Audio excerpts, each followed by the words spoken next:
Are you still using basic words like very good, very bad, happy, or sad? Today, I'll show you natural, native-like alternatives that make your English sound richer, sharper, and more confident. Let's level up your vocabulary without memorizing long lists.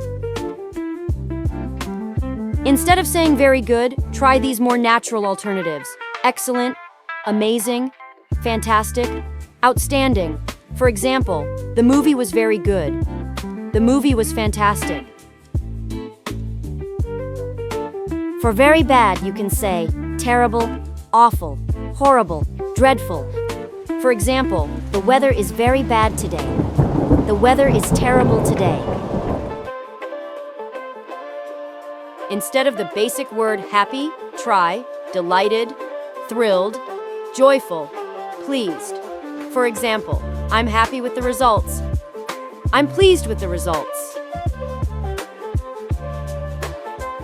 And instead of sad, you can say upset, depressed, heartbroken, down. For example, I was sad after the news. I was upset after the news. Here are natural alternatives for describing size. Rather than saying very big, we can say huge, massive, gigantic. Rather than saying very small, we can say tiny, miniature, petite. For examples, the house is very big. The house is massive.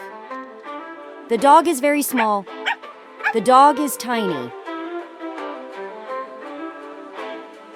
When you feel very tired, use these instead. Exhausted, drained, worn out.